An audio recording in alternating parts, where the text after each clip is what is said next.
Hello, everyone. Welcome to Pets or Family. I'm Tricia Montgomery, along with Jessica Abernathy, your host for this fun and informative video podcast where we talk about the real issues that matter to you as pet parents and way more. How do you make your pets feel like family? Hey, Jessica, we are back. And I just have to say, we're back, but we're not in black. Nope, we're not. You're doing a little bit of red and I'm doing a little bit of blue. Pop color. And it also shows kind of our geographical differences because you're cold in Chicago and I'm a little bit warm here in the southern states, Florida and Georgia both. So yeah, how are you? I'm good, but you know what? I'm always cold. I could be in Florida and I would still be cold. I would still have a long sleeve shirt on. I mean, you're going to find this out about me as you go along. I'm always cold. I always have a hoodie on or a sweatshirt or a sweater. I'm freezing all the time. I'm that weirdo. That's crazy. So you could be like, if you were a dog, you would always have a fur coat on. So if you could be any dog, what kind of dog would you be? Because you'd have to be one that was very furry, like a Burmese mountain dog. What kind of dog would you be that had? So I already know what I would be. I already had it in my head. I was just waiting for you to finish that sentence. I'd be an Old English. Really? Yep. I grew up with Old Englishes. My first one was at a baby. Tanya was her name. And then I got one for my 16th birthday and her name was Misty. But I've had Old Englishes all my life. And then my next one was a Shih Tzu, Teddy. I just went from a big one to a little one. But yeah, I love Old Englishes. They're my faves. My parents had, when I was growing up, I had two old English sheepdogs. One was named the Dirty Duke of Bug Tussle. So, yeah, I know. Isn't that funny? Those names, those long AKC names that they have associated with that. Yeah, so, that is great. Yeah, I would actually be a Basset Hound. Really? I'd be a Basset Hound, do your ears hang low? Do they wobble to and fro? You time in a knock, you time in a bow. I just want to be able to put those dogs are just like, ho-de-do. I have to say one of my favorite clients was a Basset Hound. His name was Luigi. And I have to tell you, Luigi was the drama queen that I have ever. I mean, he was the most dramatic dog I've ever met in my whole entire life. I have never met a dog as dramatic as him. He would walk in the house, and if it was just like too cold or we put him out, he'd strut his little, self in the house, and he would just look at you and he'd go, and he would like literally jump up in the air, and he would like literally fall on his side and go, oh. It was a big thing. He could open anything, and when I say anything, he got a hold of a Nutella jar. And hopefully I said that because I don't eat that stuff, but he got a hold of a Nutella jar. He opened it himself with his mouth. I mean, we're not talking like chewed it. We're talking twisted it open. And he literally licked it except for this little bit of the bottom of the jar, which you can't see. There you go. Much of the bottom of the jar, because that was the only part his tongue couldn't hit. Oh my gosh. He would unzip your backpack, and if you had something in there, he would eat it. It had to be behind closed doors, sealed. Like, he was the best. I mean, like, he ate coffee beans. Somebody had given us coffee beans wrapped for Christmas. So I had no idea there were coffee beans, but of course you have Christmas gifts under your tree. Came back, there was coffee beans all over the house. And obviously, I think he ate some. If not, he definitely licked a ton of them because they were spit out all over the place.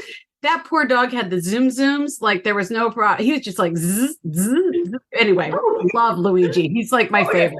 Okay, so a Basset Hound story. So I used to have a Basset Hound named Louie. So one time we were having some people over to eat, and I had made a beautiful, beautiful cheese ball, absolutely beautiful cheese ball, had everything just laid out, on the table, everything like that. I went upstairs. I don't know what I was doing. And then all of a sudden I'm like the cheese ball. And then I heard commotion down the stairs. I'm like, he's got the cheese. Ran down the stairs, go down the stairs. And there is Louie. He's got the cheese ball in his mouth, like just lodged in his mouth. I literally rip it out of his mouth. And I'm like, I have no time. I washed the cheese ball. I patted it. and I re-rolled it in nuts. And so we called him Cheeseball Louie. But then everybody came over to our house. Like, oh, this is the best cheeseball ever. Did you eat it?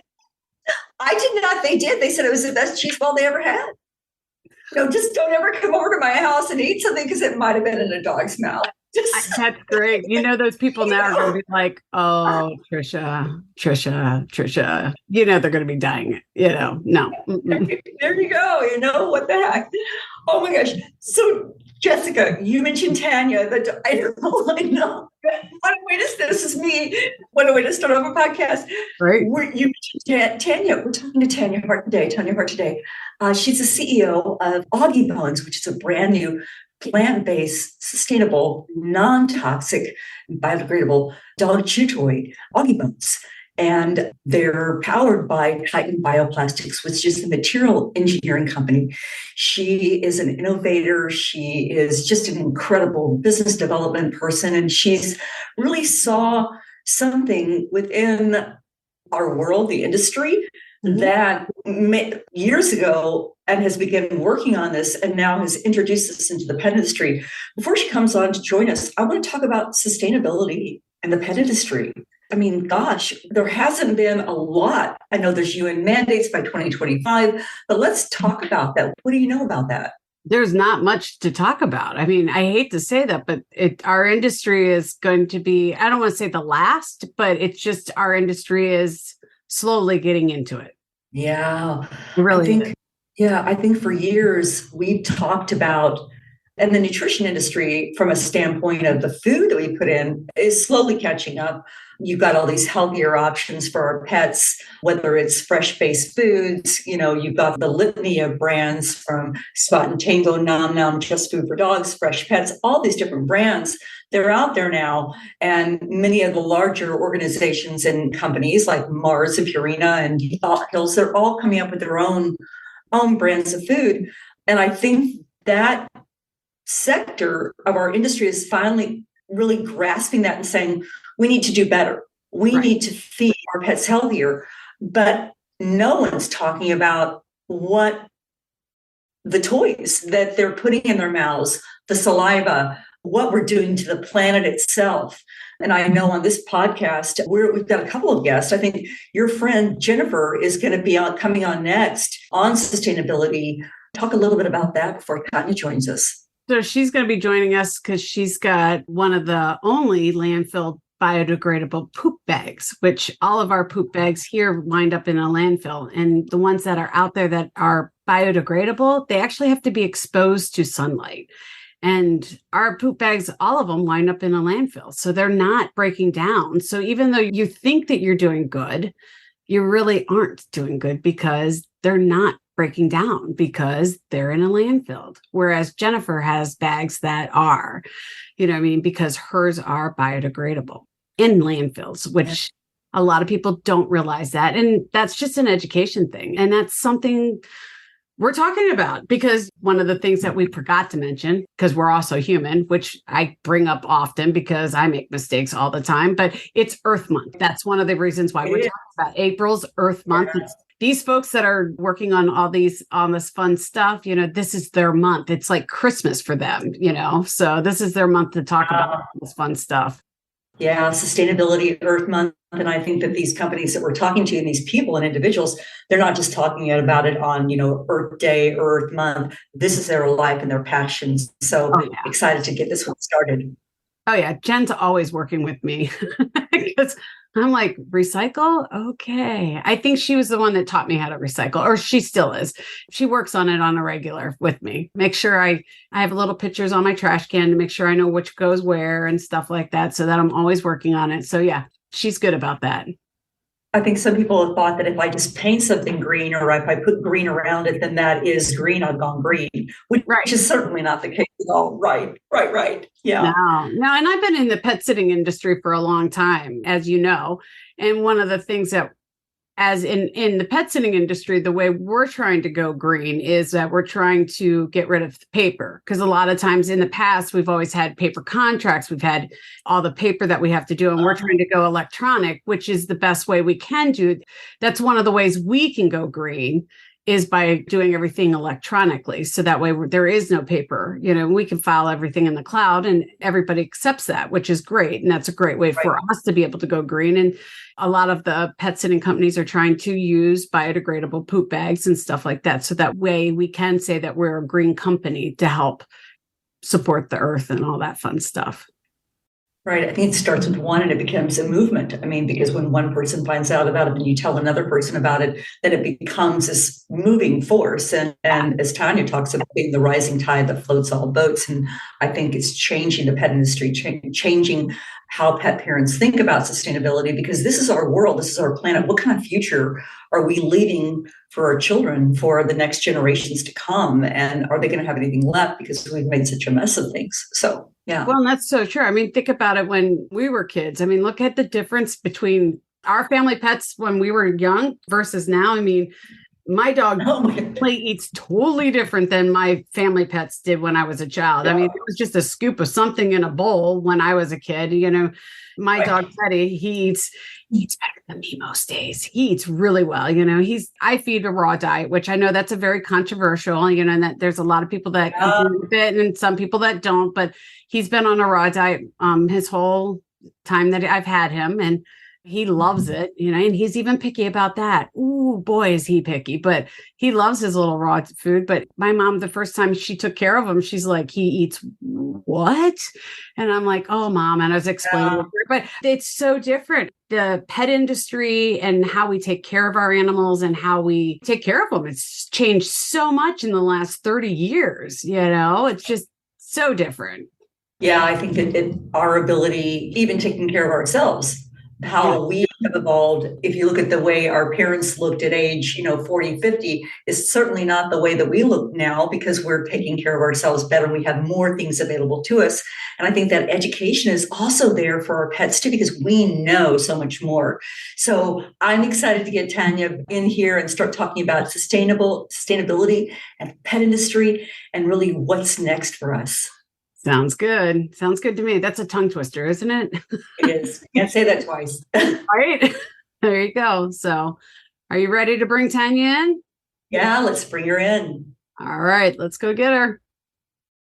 Tanya, welcome to Pets or Family. It's so good to see you. And we were just commenting, it seems like you've got a beautiful screensaver right behind you. Gosh, we borrow that.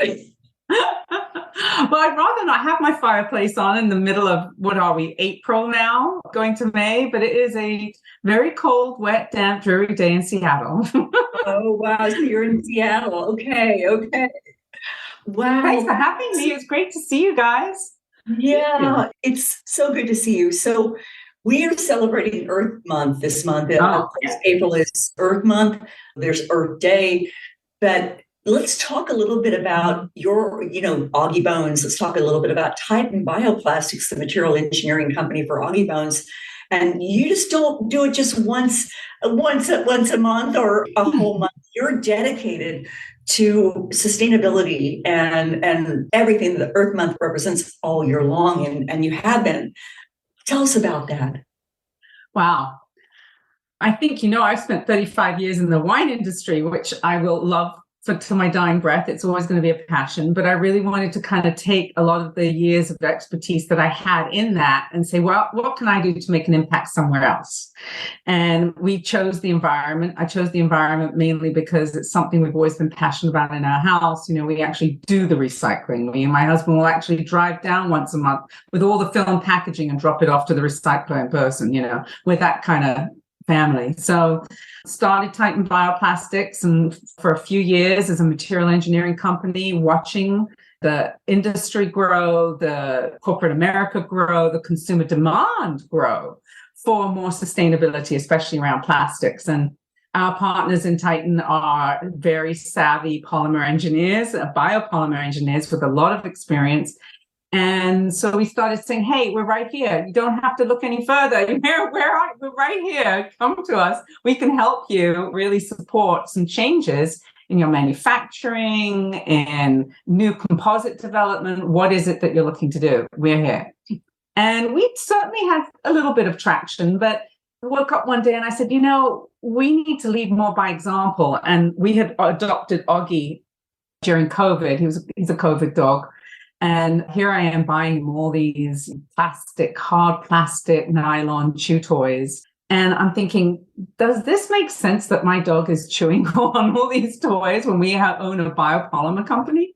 So I talked to the gang at Titan Bioplastics, and I said, we need to make a dog chew toy for the pet industry and lead by example. And maybe other people will follow us. And now we can start a new trend in sustainable dog toys.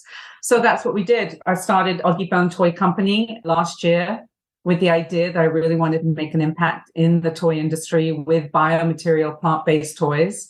And Titan Bioplastics are those material engineers that have driven that for us. So it's very exciting.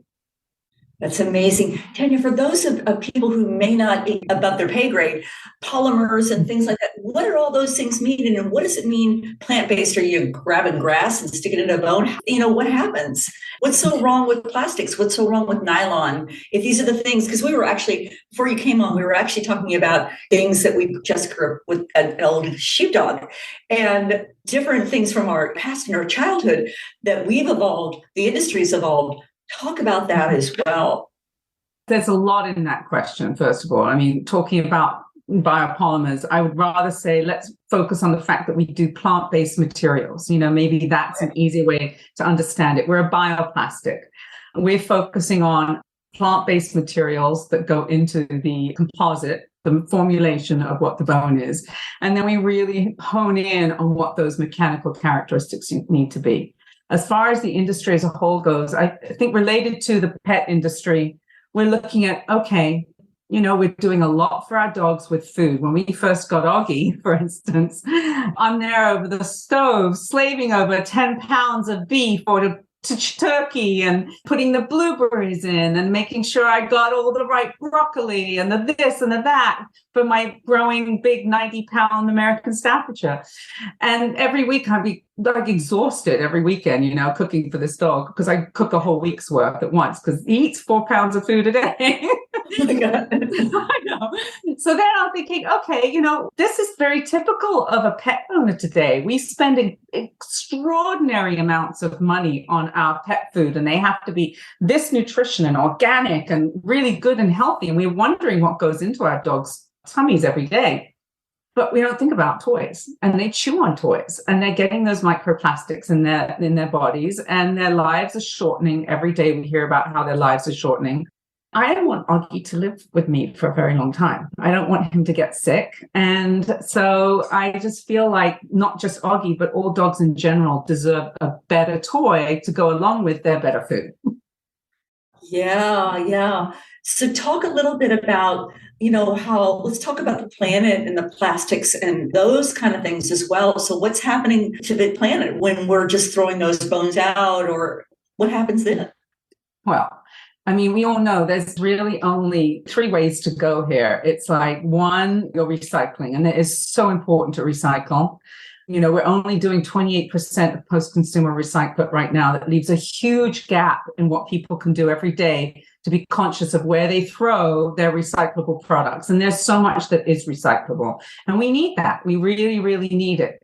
And the government's ready, I think, to jump in and say, how can we help support that evolution and that growth of the recycle market? The other is, of course, composting and industrial composting, which is going to be an add-on that's going to come into the recycle market. So they'll be able to recycle bioplastics, and then they'll also be able to ramp up how they're going to be doing industrial composting.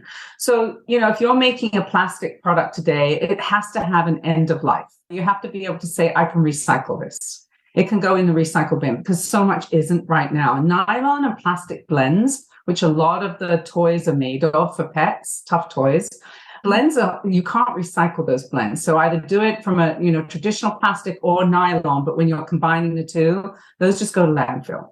So it's all about eliminating the need to go to landfill and reducing the amount of virgin plastic that we're constantly reusing, bringing into the market. So if you cut off the supply of virgin plastic and then rely solely on bioplastics and recycled plastic, going back into the recycled system, then you have a closed loop program for sustainability. And so at Titan, we're here to support companies that need help in understanding how that material engineering needs to go for their existing manufacturing line. So rather than replace the whole line, Let's just work with what you've got and reformulate the material, the plastic. Use a recycle, constantly be adding into your virgin, eliminating more and more virgin plastic and using more recycled plastic or a completely bioplastic product. And so you look at what the global mandates are in United Nations right now, and they're calling for 25% of recycled plastics that companies have to be using by the year 2025. So it is an enormous initiative that companies are starting to pay attention to because they have to. And if you think about the fact we're only using 28% of our consumer recyclate right now and having to purchase this from overseas, majority of it, you see what a long way we have to go for those companies to be able to even meet that 25% because the demand is so high. And then I believe it increases every year incrementally, what that percentage, 25 to 30% to 40%, et cetera, with that end goal in mind to reduce that virgin and increase that recycle. Pets or Family is about pet parents and educating pet parents. How do you think that you can help educate through Augie Bones or Titan? How can you educate pet parents on the things that they need to know? And what does a pet parent really need to know when they're looking at a dog chew toy? What are some things that you can talk to us about that from a pet parenting perspective? Well, a pet parenting perspective. I guess Augie Bones' entire existence is because I'm a pet parent that wanted to give my dog a better toy. And with a better toy material. I don't think anything's going to change overnight, but what we're hoping to do is be a rising tide that floats many boats and be this is possible. How can we help you accomplish the same? We want to raise a category. We don't want to be disruptive and be the only toy in the market and shut everybody else out. We're here to say you can do it. Titan is an example of a material engineering company that can help you get there. And how can Augie Bones lead by example? And so Augie Bones is really born out of how our toys need to chew on toys. As you can see, we make this as a tough chew toy. And so the ends and how he chews this, he's been gnawing on this for a couple of days. But, it'll go down further than a typical tough toy, a little further. But at the end of the day, it behaves very similarly to tough chew toys that are out there now. It's going to have the little flaky pieces, but if it gets into the dog, it's non-toxic. It's not going to leave behind those toxic materials and microplastics and micro nylon that some of these other toys do. And there's been, I think, so many health reports now that have come out about the different things and the microplastics that they're finding within the tummies of our dogs or cats, that they can cause severe illness and different diseases. Do you know anything about that? Can you comment on that? Or I can't. I'm not in any way has to be able to do that. I can just tell you that we make these bones with plant-based materials, that they are all individually harmless, and that we are constantly striving to make a better material product every day. We'll come out with additional toys as part of the line as well. We've got some ideas of some things we can do. But I can tell you that when it comes to sustainability, you've got the consumer demand and what they're looking for. And in the last 2 years, products boasting sustainable packaging grew 789% in the pet industry. Wow. Yeah. Wow. And the Nielsen survey said 78% of US customers, pet industry customers, are all about sustainability. And then we had another statistic that was consumers buy products with plastic-free packaging, and that percentage surged by 387%. So the demand, I think this is one of the first times you're really seeing a consumer demand for sustainability. And obviously, this isn't just about the toys they're putting in their mouth, but it's also about the packaging and everything else that comes with it. What can we do to make everything more efficient and sustainable? Yeah. Do the dogs like them? Does Augie like it? Augie likes them, and his buddies like them. I've been giving them out for everybody to test. Sometimes they come back as nubs, and I'm like, oh my God, they really liked it, And then other times, I didn't like this flavor, but I like that flavor, But overall, they seem to like them. I mean, you talked about, Tanya, about making a change in the pet industry. Can you talk about that change that you're hoping to see within the pet industry, and what does that mean to pet parents? So from a change perspective within changing the dynamics there. That's such a big question, really. When you look at the fact that All about big questions. yeah, it is all about big questions. And I can't sit here and answer for everybody or the entire industry. I can only give you my opinion, of which I have many, I will say that when you keep perspective of the fact that 70% of households today, which is 91 million homes in America, currently own a pet. So you're talking about an industry that is absolutely massive. And I think it boils down to you as individuals, as pet parents, we as individuals, as pet parents, and what we want, what's best for our dog, whether it's talking about food or their toys or anything else. And then supporting small companies, like an Augie Bones or other companies too, that are trying to work towards better sustainable goals, and not make them their outcast, but enfold them into business and drive those forward so that other companies will follow. I think that's key, because we don't want to sit by ourselves. We want other companies to come in and go, we want to do this too, and make the category happen. Questions for you. So tell us about Augie. You mentioned that you adopted him during COVID. He's your brand. He's on your packaging. Talk about Augie. I think I see he's over there right now. I can see him. All right. So Augie is a 90-pound American Staffordshire. We adopted him from Texas. They were backyard breeders. They had, I guess, he was one of the last puppies. He was sitting out front on a long chain around his neck, covered in mange with no water in Texas sun. I know, it's horrible. And Faith and Hope Rescue got him out of there, and they had him for a couple of months and cleaned him up, and then we adopted him. We're like, we got to help this dog. So anyway, he has a very miserable life. Just kidding. He sleeps on the bed. He sleeps on the sofa. He's spoiled. He's a big happy boy. He's very lovable. He's extremely sweet. I want to know what dogs are not spoiled. I think we all spoil our dogs, and they're our family right now. They're part of our family. They're family. Tanya, if you could have a leave behind for our audience and for pet parents, what would that leave behind? What's one thing that you would want them to remember about Earth Month, about Augie Bones? What's one thing that you would like as a leave behind for them? If I can, I'll do two. One is, of course, recycle. And Augie Bones can actually either be recycled or composted in some instances too. So, but recycle, be conscious about how you treat your planet, but also be conscious about how you treat yourselves and your pets. Pets shouldn't be any different to what we would want to put in our bodies. We don't want them taking things into their bodies we wouldn't want to take in. We don't chew on things typically that have a lot of plastic, at least not intentionally. So it's about that intention. Let's not make them do what we wouldn't be willing to do. And be healthy for them.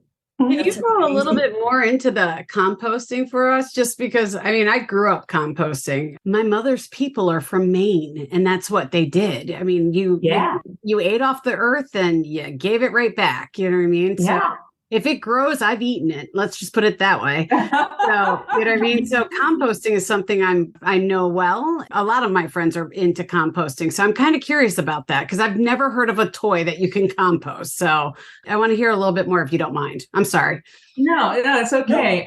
We do a couple of different material innovations. And one of the material innovations we have for the toys is actually something that can be composted in the right micro environment.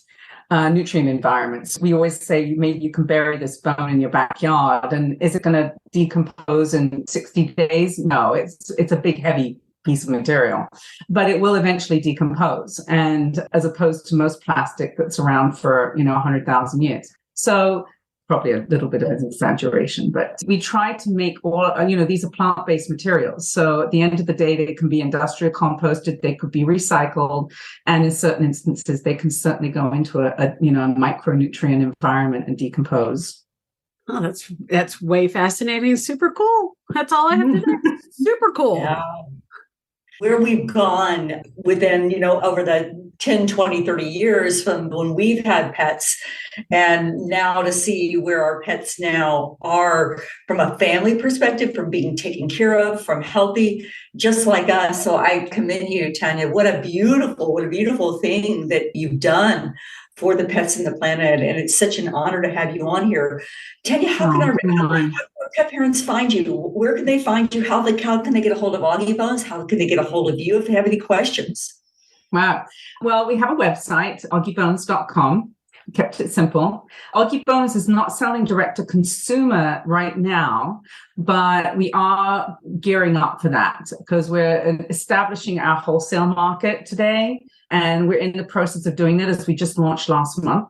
So I see these bones being direct to consumer on our website within the next 6 months. And we're very excited. We're very excited about it. It's been an honor and a privilege to get to understand the pet industry and the passion. I don't know any other industry that has such passion and dedication to something other than, in an industry as a pet, as dogs, cats, everything. We truly do love our pets as family. And clearly this industry has just got so much more to give to our pets. Are you going to have mind you, and I'm trying to keep my hands in there, as I always do, so that way it doesn't disappear. But, obviously you have a large dog, 95 pounds. Yeah, I have the opposite of you. I have not quite the pocket dog because he's a little bit larger than a pocket dog. I've got the 20-pound Shih Tzu. He should be a pocket dog, but I've got the overgrown one. But are you going to make it in different sizes for all? Yeah. Oh, yeah. I'm sorry. I should have been more concise about that. I just wanted to ask because my Tedders loves to chew on things, you know what I mean? And then he spits it out. And then usually I have a cat named Bin Laden. And the cat, yeah, I do. I should admit that I have a cat named Bin Laden, and my cat Bin Laden acts more like the dog than my dog does. So he will pick up the bones and actually chew on them. He's really bad. Oh, wow. So yeah. So I'm just curious, are you going to make them in different sizes for all size animals? Yeah, we already do. We have a tiny for the little tiny pocket dogs. We have a small, and then we have a medium, and the large is what we call the BAB. It's a big ass bone. It's like 9.5 inches long, and it's big. So we'll have those, and we're also doing a senior and puppy chew toy. So for dogs that are seniors that have bad gums but still want to chew on something, we have one of those we're going to release as well. Nice. That's actually really smart because there's a lot of dogs that do want to gum something. Yeah. It's kind of like grandpa, let me spit out my teeth, and they eat that peanut butter fluff sandwiches. Yeah. Sorry, but that's a gum on that's not going to hurt their gums while they chew, but yeah, that's what my grandpa used to do with us. It's like you talk from experience like that when you're doing that. I don't know. I have no idea, but I think I'm concerned about this now. I have to say this. Did I not tell you that my mother's people came from Maine? No offense to anybody that's listening from Maine, but my mother's people came from the backwoods. As you can tell, my great grandfather would do that with us kids. Spit out his teeth, spit out his teeth, and he would gum a peanut butter, a peanut butter fluff sandwich with us kids. You know what I mean? So, that's awesome. Yeah. My God, that is hilarious. What about the flavors, Tanya? You have different sizes. You said tiny, small, medium, and a big ass bone. I think that's what you said. Yeah, big ass bone. What are the flavors? We have bacon, beef. Right now we have turkey cheese, but we're taking consensus if we move that into peanut butter because Augie loves it. And we actually compound the flavor all the way through the bones, so it's not just on the surface. That's a tiny thing. Yeah. It's not just a coating then. Not just a coating. It's all the way through the bone. That's amazing. That's amazing. And Tanya, you guys, I believe you all are part of like different initiatives. You won some awards. You've been some part of some different beautiful groups. So congratulations to you on everything that you've done. April, we're talking about sustainability, and we thought of no one better than you and Augie Bones. And just thank you for being here with Jessica and I on this Pets Are Family podcast. We appreciate you. We're going to have links to your website and to you that our audience has any questions on where they can find the bones, more questions about sustainability, plant-based, or the website itself. So thank you so much for joining us.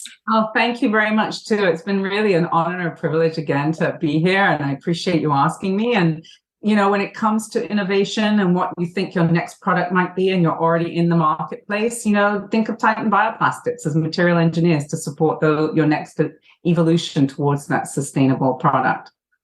Thank you. Thank you so much. Take care. Thanks. Have a great day. Wow. We've had some incredible guests on the air with us, but that's exciting what she's doing and sustainability. And really being the very first dog chew toy that's non-toxic and sustainable, and also talking about really what's going on with the health of our dogs. And I those thought it was kind of cool that it was compostable. I mean, because you don't hear that very often. You saw how I just kind of like, it's what? It's compostable? Wait a minute. Let's stop there right there. I didn't even want to go any further because I was like, let's talk about that for a moment. You know what I mean? Yeah.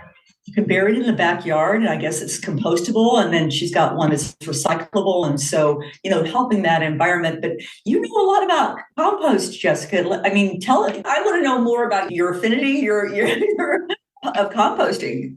I blame that on my mother. My mom, my mom's people. Once again, that's my mother's upbringing in Maine. I'm throwing the love again back out to my Maine people. I'm constantly telling you guys, I love my Maine people, but my mother's people up there in that Maine, those people live off the earth, for the earth, and with the earth, So, yeah, I learned how to compost at a very, very young age, So, and as you know, and I'm just going to say this, she's going to be on the show soon. My girlfriend, Jennifer, she composts, and she's here in the Illinois region, and she composts. She rekindled my love for composting. Well, and I think for the environment, I mean, this is about education for pet parents, that what can we do, and those tips that we can give, and that what are we leaving behind for our kids? What are we leaving behind for the next generation? If we keep operating in the same manner that we're operating in, is there going to be anything left for them? I mean, there's a lot to think about that from a standpoint of sustainability. And people think, oh, it's Earth Day, it's Earth Month. But these are organizations and companies that are doing this year round. And what are some things that we can do from a year round standpoint? And I can't wait to talk to Jennifer about that too, about as pet parents, what can pet parents do to really help the environment? And that's going to be interesting. It is. And the other thing too that Tanya brought up that I really found fascinating and I really enjoyed, and I can't wait to get Teddy one of her bones, really can't, because I love the fact that she said that the flavoring isn't just coated on the top, it's actually all the way through. Because if you think about it, a lot of these toys, chews are just flavored on the top. And what happens is when they get through the top and they get through that first layer or two, they're done with it. And so you got a half chewed anything, and then they're like, yeah, I'm done. As we all know, I have a cat named Bin Laden, and then Bin Laden for some reason thinks he's part dog. You know what I mean? He picks it up and starts chewing on it for a little while, and then he realizes it doesn't taste good anymore either, so then I just throw it away. But I love the fact that it actually, the flavoring is all the way to the core. Right. Yeah. No, I was going to say it keeps them interested into it to the core, which is right. Great. I love that about it. Yeah. So I can't wait. Mention it's compounded through and through. And so when the dog chews into that bone, that it continues to chew to try to get that flavoring. And you're right. I mean, there's so many toys out there and whatever bones or chew toys out there that they get that first initial lick or taste, and then that taste goes away. And so you spent 23, 25, whatever amount of money it is, and those toys are just gone, or they're breaking down, with your tough chewers. Like, you've got even Chihuahuas are tough chewers. So having that, I also like the fact that she talked about that's like a soft chew toy too. She's got something that's a soft one for puppies and seniors. And that because, as dogs get older, the teeth portion of it, their teeth go away and they can't really gnaw on that. So you got to do that every time you do that. I just think for a minute while I take my teeth out. I don't know. I just think of my great grandfather. God rest his soul. He was one of my. I'm moving my glass into my mouth right now. I can't believe you just did that. Great Grandpa Eastler. I know if that's like any of my family that watches this, I'm telling you right now, any of the Burton family that watches this, and God love all my family members in Maine. I'm just telling you right now, but any of my great family that my great Grandpa Eastler was that like the old crotchety old man in the corner, but he loved us grandkids. But I'm not kidding you. When I say he ate those fluff and others, it was peanut butter and fluff sandwiches. And he would sit down, he would spit out his teeth, and he would just sit there and gnaw on that peanut butter sandwich with us. It was peanut butter, and fluff, let me just put it this way. just email me and I will give you the secret recipe for that sandwich. But I'm telling you, every time you see the seniors and gnawing on that bone, What's that recipe? I think we've all got stories about that. I remember my dad, who's no longer with us, but he used to take his teeth out and we'd find him in the couch. And he's like, oh, what's that? I am so sorry. When she said that to us early, honestly, I could just see a senior dog just walking up with his paw and going, poof, spitting out his teeth, grabbing his paw, just getting the bone and just it's so horrible why my brain went there, but I'm telling you, I don't know. It's bad. We're always going to share who we are, our stories, our families, everything about us, because we're creating a relationship with this, and you're going to get to know us and love us, and you're going to want us to be on your screens every day. And I'm telling you, man, I love my great grandpa Easler, but God rest his soul and God bless him. I mean, he still makes me laugh to this day, I love it. As they should. Jessica, this has been awesome. Who's our next guest? We got some great people coming up here. I'm excited because, as we mentioned last time, we had originally thought that we were going to do these twice a month or whatever. And we've had so many people reach out to us, and the content and just things that you need to know as pet parents, and really understanding information, that beautiful information, and that we want to provide to you. We want to educate you. That's our goal, as well as have fun and no teeth, whatever, in the process. You're going to see that. I mean, everybody's just going to think of me every time. They're just going to be like, so I believe we're going to try to get Miss Jennifer Blaze on next week. And that's going to be a special episode. Jennifer Blaze is one of my best friends. And she is known as the poop. It's your best friend. I'm not your best friend? Well, you're one of my best friends. She's one of my besties too, So she's one of my besties. She's known as the poop bag girl. She's been one of my besties for a long, long time. So yeah, we're going to try to get her on as a special episode because April is Earth Month. And she has one of the only poop bags that is landfill biodegradable. So yeah, I want to get her on super bad. I've just got to nail her down because April is her busiest month.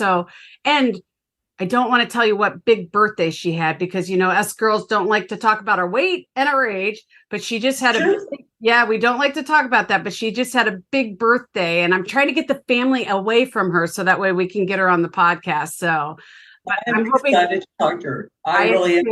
I'm super excited. Good. It's wrapping up Sustainability Month. And then we've got so many great things for you guys coming up here. I mean, from photography to dog park safety, I think we're going to be talking to Lauren Darr and Zachary Tinkles. There's so much fun stuff. We're going to talk to Caitlin Brown, who has Sparkles and Sunshine. She's got this really cool and teaching pet parents about being, if you want to make some extra income, things that you can do. So, yeah. Right. I want to get a couple of my girlfriends on that travel with their pets. There's a lot of people that we want to talk to, and we want to share all kinds of fun stuff. Also, you know what?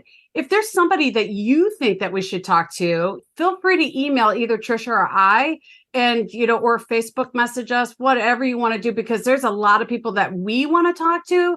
But if there's somebody you want us to talk to, feel free, except for you, Dad. My dad, Leroy, stay away. We're not going to talk to you. I talk to you every day. My dad will be the first person to be like, I want to talk to you. Yeah. My dad would talk to us about anything. So if you want to talk to us and think that you've got something to share, we talk to you too, because we talk to pet parents all the time. So again, thank you guys for joining us. We just had such a great time today, and thanks for letting us come into your life and your homes and on your screens. We appreciate you. All right, we'll talk to you next week. Bye. Mwah. We hope you enjoyed this new episode, and if you did, please leave us a review on Spotify or wherever you're listening to us today. If you want to reach out to us, feel free to find us on petsourfamily.net or any of our social channels, Facebook, Instagram, or LinkedIn. And we want to remind you, pets are family. Have a good one. We'll see you in 2 weeks. Bye, guys.